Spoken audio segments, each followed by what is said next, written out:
Hello everyone, hello everybody. This is Forlorn Solstice 25, Winter Solstice 8. And look, I am downgrading. But no, this is Guild Wars 1 actually. This is not Guild Wars 2. And man does it feel weird to run around in this. Does this have a purpose? You do not have a purpose. Why you no have purpose? Carry on. Let's see. So this is after the starting area. Let's see, you have a quest. But where are the one people?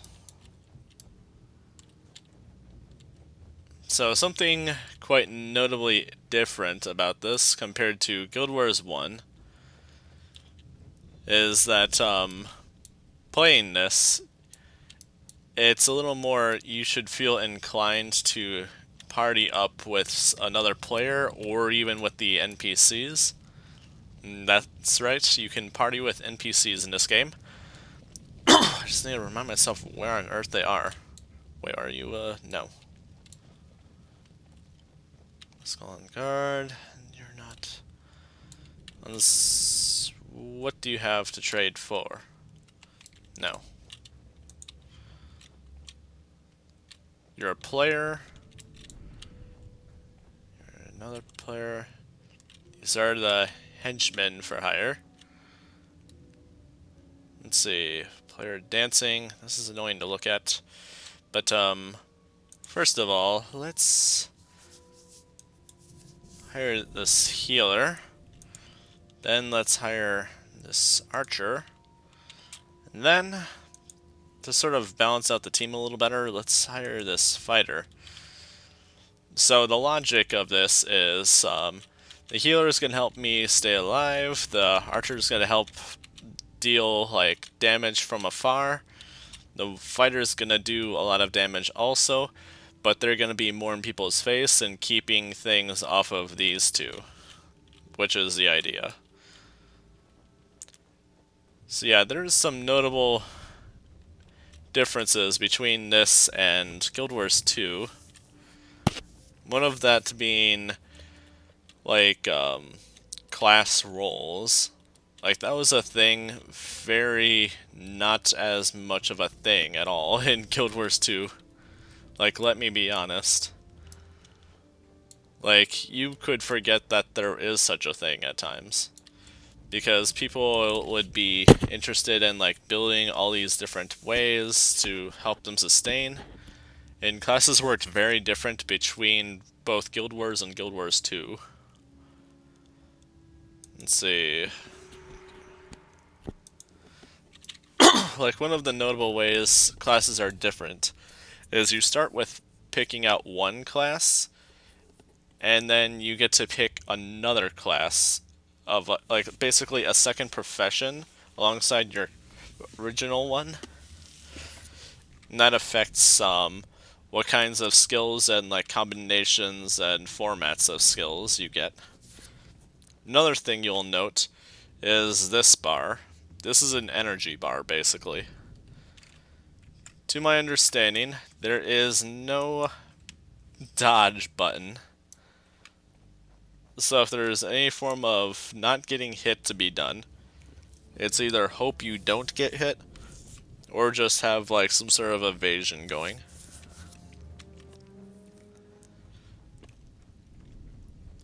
But let's actually kind of demonstrate what the combat is like.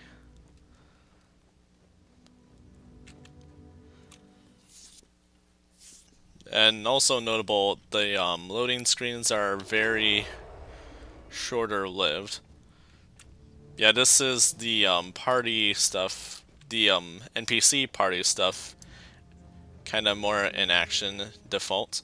At first I was confused and thought these were legitimate players following me along, but eventually I did realize that they are NPCs. And quite frankly, they are very important to fighting things.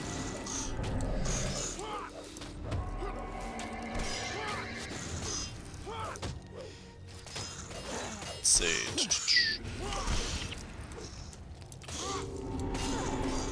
Now, like, warrior abilities do still work by a bit of adrenaline, but that affects your ability to use, like, skills on your skill bar, basically. Which is something very different from Guild Wars 2. In fact, a decent few skills for you to use, particularly like healing and that, are affected by how much energy you have. And something interesting about this retribution buff is I can place it on my teammates, and the more retribution I have going out on characters, like, it's a buff that lasts a while. Like, it does not just time out.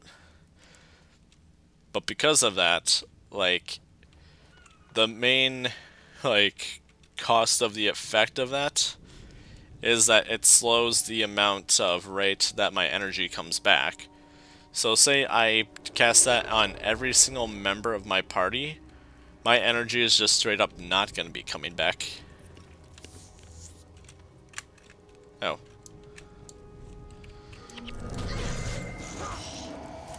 Something else noteworthy is you don't attack things by just pressing 1. And to just standard regular attack things, you have to, like, click on them. Now, I don't particularly like that, but that's fine. Let's see. Enchantment spell, +1 health regeneration. No. For great justice, you gain 100% more adrenaline. Okay, so assume I have no adrenaline, it'll give me adrenaline, is what that's about, and I'll be able to use these two skills. Now, I don't know if that's... I don't think that's actually necessary for me at this time being. But that little dance was just silly.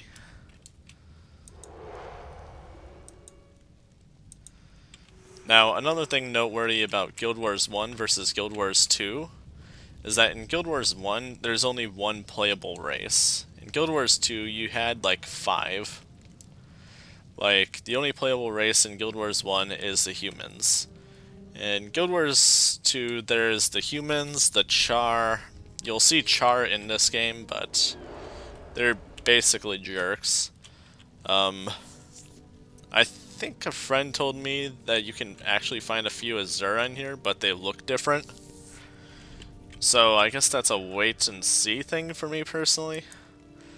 But in Guild Wars 2, there's also the Norn and the Sylvari. The Sylvari were definitely not around at this period of time. I don't actually know about the Norn though. Like, I did at least take a gander at the map. Now this is the Ascalon area, which was, in Guild Wars 2, this would be, like, where the Char have made their home. And in Guild Wars 2, the humans would be, like, up in here, basically. Which is a heck of a thing. And I don't think this lake was here at all in Guild Wars 2. But besides that, we have the Ring of Fire down here. The unending ocean, as far as we know of it. Let's see. The Elonian area in the Crystal Deserts. This is basically Shiver Peaks, Maguma Jungle. Like, I think this is where Dragon's would be, if I'm not mistaken. So yeah, very interesting to see this map like this. It does seem to me, though, that some of the map is perhaps different in a vast amount of way compared to in Guild Wars 2. Like, something I'm actually wondering is if Lion's Arch would actually be here at all. which I think is a thing for me to find out as I play this. But noteworthy, there is this dot here, and I believe that's for quick travel.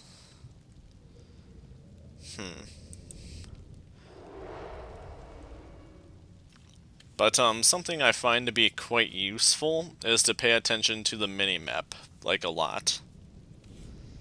Like, you want to pay attention to where these little stars are all going to.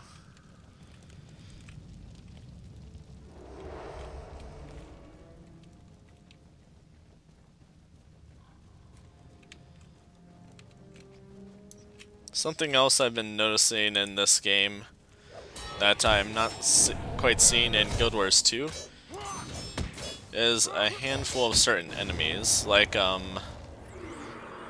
gargoyles, for example. Gargoyles are not there at all in Guild Wars 2.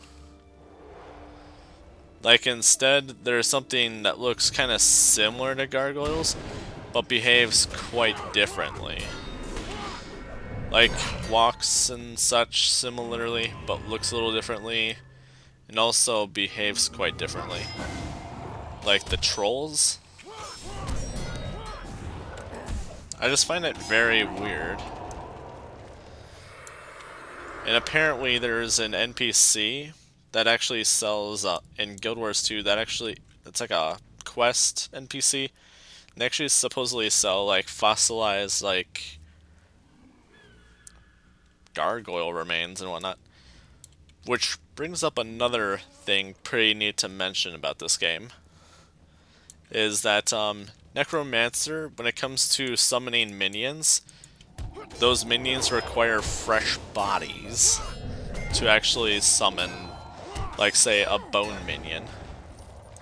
So basically you use corpses as a resource in this game. Like, if it's a fresh corpse, it'll usually it can say who it was of or something, and make clear that it's a corpse. And a necromancer can make a minion out of its body.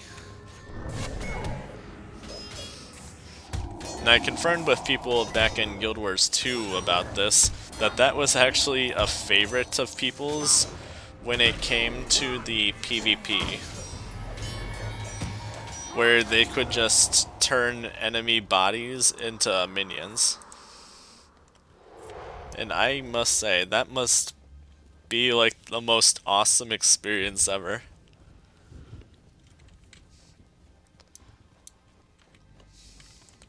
Like, it's not as over the top ridiculous as in Guild Wars 2, where you can just make a minion anywhere, everywhere, and as many as you want, just about, as long as it's not already out there. Oh. Besides that, something that can be annoying is that because you have to, like, click to attack, basically, and you also have the ability to move where you click. Like, my hand is off the keyboard right now.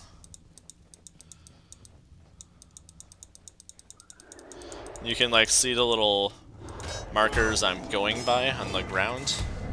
They're green when I click. Like, I'm sure you're seeing it right now. But I don't necessarily actually have to click on loot on the ground. I can actually just press spacebar.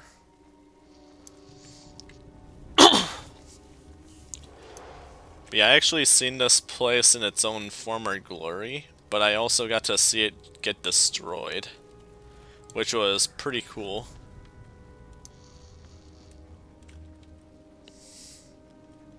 Oh, I should not go on that. I'll get stuck up there if I go around, I think. Actually, no, I wouldn't. What am I thinking? Yeah, I haven't done too much exploration as much as I have wanted to kind of give this game a shot and try for some of like the progress and achievements. Like in Guild Wars 2, you can link up your account back to back here to Guild Wars 2, and you can ultimately benefit from it in Guild Wars 2, where you'll get like new skins or something, like the Heritage armor.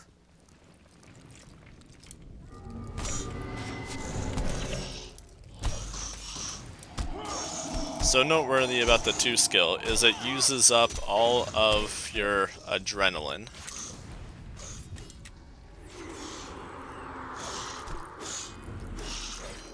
And so far I haven't found a scenario where you can't use every single weapon type in the game. That's another thing interesting about Guild Wars 1 that I've actually kind of liked a bit. So that prevents me from being restricted from a specific kind of attacking things.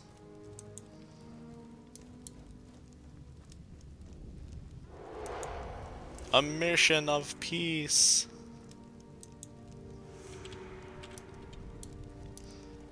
But first, let's go in here and kill everything. But, a single little minor annoyance about Guild Wars 1 so far that I've noticed is that if you're going into a new area, you do have to download that map if you haven't already.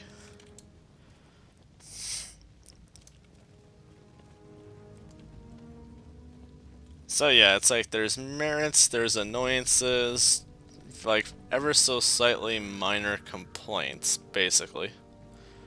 But yeah, here's an example of Char, for example.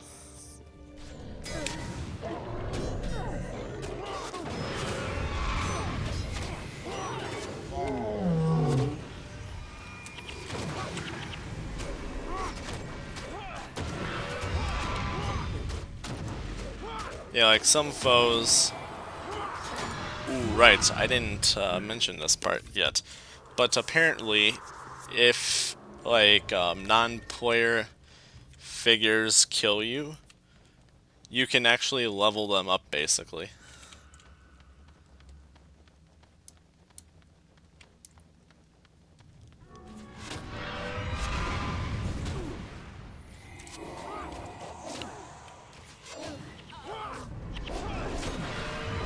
Uh-oh, my healer is down.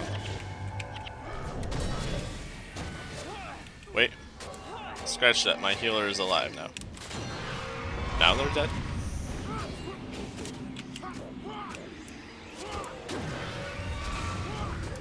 Uh-oh.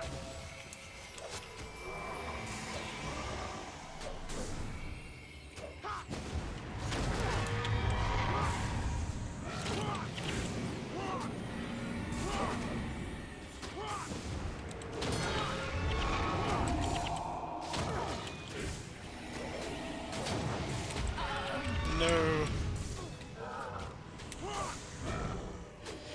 Yeah, it's very difficult to self-sustain in this game. Like, that's less of a thing you're able to do in this game, because they wanted to kind of enforce more of like a team thing.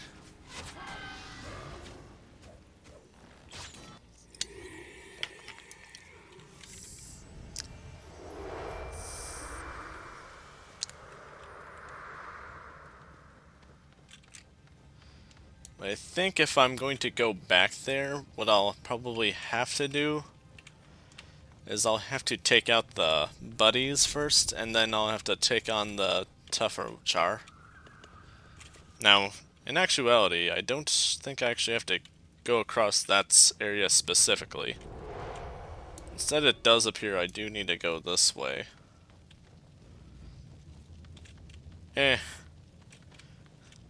2D collision mechanics, stop it.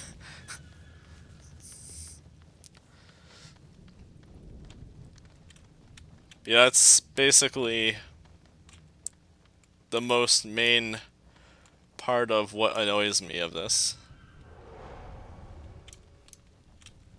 Is the mapped mechanics.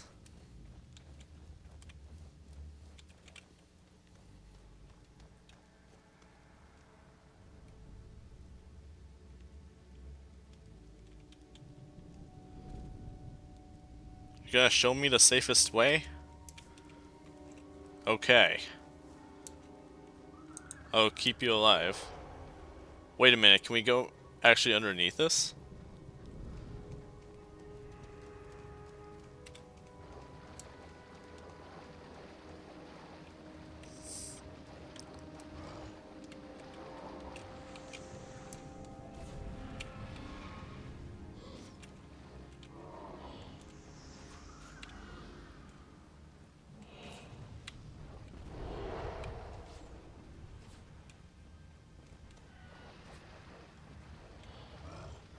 Oh, you can. That means it's only partially 2D. Like, the movements being 2D, but the mapping itself is actually, like, 3D. That's actually interesting.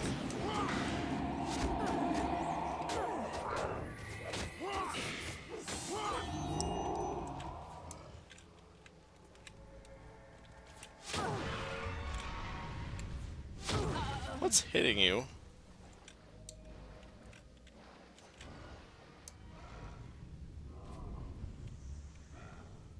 Oh, it was them up there.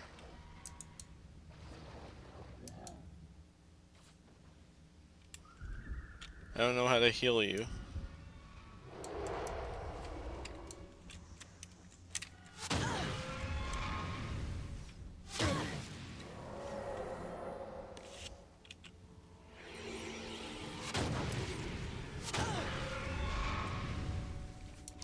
I'm sorry, I think you're done for.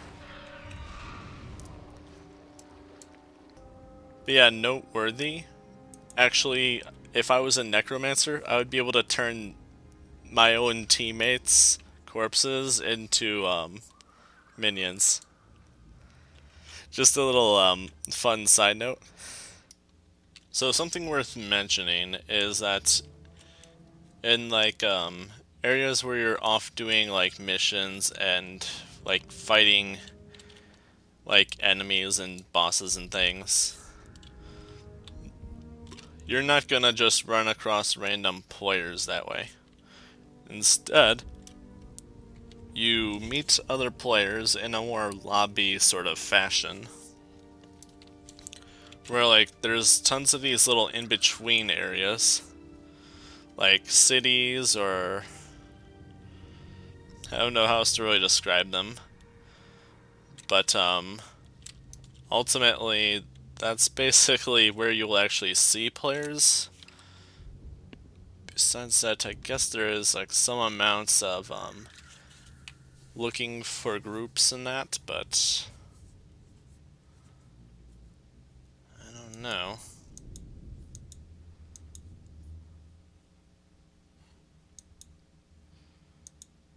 Guess this is disabled for something? I don't know. I don't know if there's a way to seek out specific players. I don't know what this is about. Yeah, it's a bit of a learning process even for me still. But at the very least, I have figured out a bit of it. So when in these more lobby sort of areas, supposedly I am able to switch around my skills through K. And if I level up also, I get about 5 little attribute points, and I get to sink that into all of these as much as I wish to whatever. So yeah, we have Axe Mastery, Healing Prayers, Protection Prayers. Now I do think I'm probably gonna switch something in this place. Just for the sake of me having another skill in use.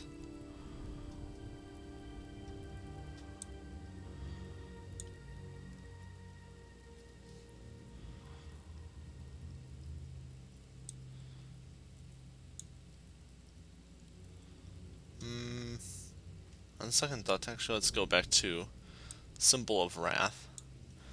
Like, I recall that actually being a half decent damage dealer.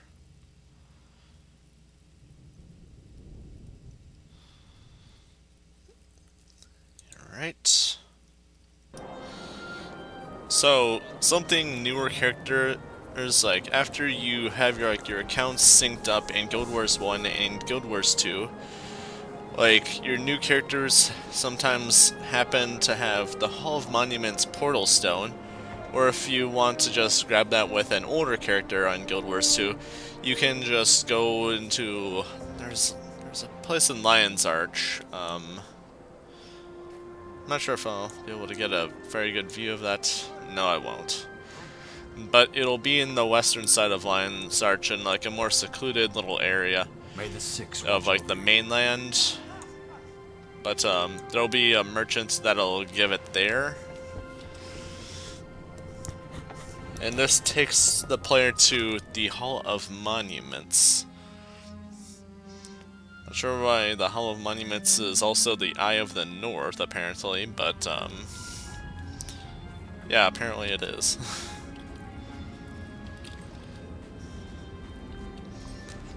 But, in the Hall of Monuments, it looks pretty cool. Like, there's a bit of, these NPCs will talk a bit about it, but besides that, I don't actually know at one point I'm able to mess with these chests. Am I able to mess with these right now?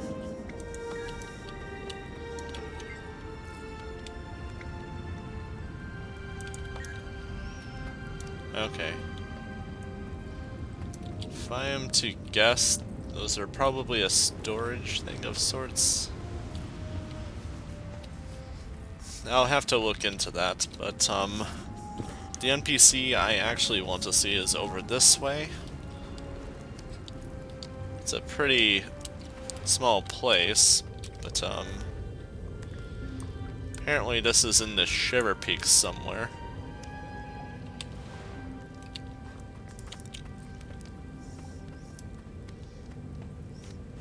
There's this NPC here on a lily pad. I think eventually there's gonna be, like, ranger pets about here. Or maybe they're through him also. I don't actually know. But, as we can see here, I have 3 things here already. Such as the shoes, the legs, and the chest pieces. And I can just get as many of these here as I want, basically. So I don't ever have to, like, spend a like, charge on changing my skin on a character or something. Which is pretty cool. Yeah, this actually just happens to be deep enough to swim in, but yeah, that's not too important otherwise. But I guess, actually, let's take a quick gander for you as to what some of these pieces look like. Let's see. First one. Okay, so this is basically the heavy stuff. Doesn't look too bad. Alright, so let's take a look at the medium. Again, not too bad. Now let's take a gander at the last one. Or wait, actually this is the medium, I'm pretty sure. Because I'm on Thief. It's recognized my other equipment. But what we're paying attention to is the chest piece, which has like these bits on the arms. The legs, which is actually a little difficult to pay attention to. So you can see it's like striped pants. And then with the boots, preview. They go up to the knee, basically. They have like a bit of like this wrapping around the legs sort of thing going on there. I think that's like a belt's like a strapping around itself sort of thing going on there. Not too bad, not too shabby. But personally, what I would really like out of this is the next piece I'm supposed to get, which would be the gloves, which I will need for a future character. As for why that is, I'm not really going to disclose that yet. But yeah, the heritage skins are pretty half decent. As for how I would actually use them, I'm not quite sure myself. I think it's for like most of them at least, I'm not too sure, but I figure there's going to be a time and place for most of them. Mix and match perhaps. Or if I get them all, I might actually just use them all in a single set for a single character or two. So that's a possibility. But yeah, Thank you. you basically get more of these by accomplishing more sort of achievements and things in Guild Wars 1 with your accounts linked. And in turn, this guy is going to get more and more items. And he will reference of a hero who earns some, but not all, of these relics during their life. And that would be your Guild Wars 1 character, because it happened back in time. So yeah, that's a pretty neat little mechanic there. And let's just, of monuments. So if we're checking from here, we can see what kinds of rewards we get for the amount of points on the Guild Wars 2 wiki, including titles actually. At 5 points we get the title Traveler. At 10 points, Guild Warrior, 15, Rift Warden, 20, Chosen, Ascended, Closer to the Stars, Ghostly Hero, Flame Seeker, Legend of the Mists, or even Champion of the Gods. Pretty cool. But let's take a look at what pets there are. Juvenile Black Moa, Juvenile Rainbow Jellyfish, White Raven, or the Black Widow Spider. Neat. Now, I definitely want all of those. I forget if I used the name Skittles or not, because if I didn't, I'm going to have to use this on the jellyfish. Just because taste the rainbow. But, yeah, besides these heritage pieces, there is a number of interesting little weapon skins, and the Orion Baby Chicken. It is basically an undead baby chick. That is really cool.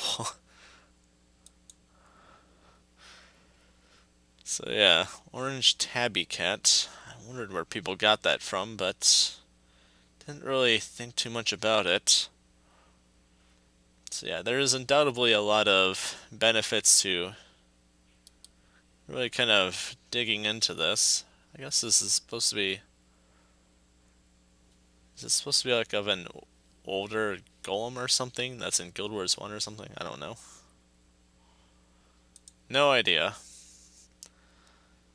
Yeah, as you can see, it's a lot of interesting items. Now, this one particularly to me stuck out a lot. Now, it's really condensed when it's on your side, and then it basically goes around your hand, like a ring around your hand. Like, say your hand is right here, it's a ring around it, which is really cool. And it is very interesting of a skin to go for sure, for a focus. I want to say it's probably one of the better focus skins, honestly. let's see. I believe this was actually a pretty good shield. Yeah, that is a very nice looking shield. So yeah, I'm definitely looking forward to getting a lot of stuff and seeing what kinds of things I'm yet to really catch on to in Guild Wars 1 at the same time. Like, see what kinds of things I'm still missing. Because obviously I've only started it, so there's a number of things yet to really check out. But this is a cool looking little scepter. So yeah, I think that'll do for now today. Thank you so much for watching. If you have any questions or suggestions, feel free to do so down in the comments down below. Until then, catch you later. You have a nice day, and bye-bye.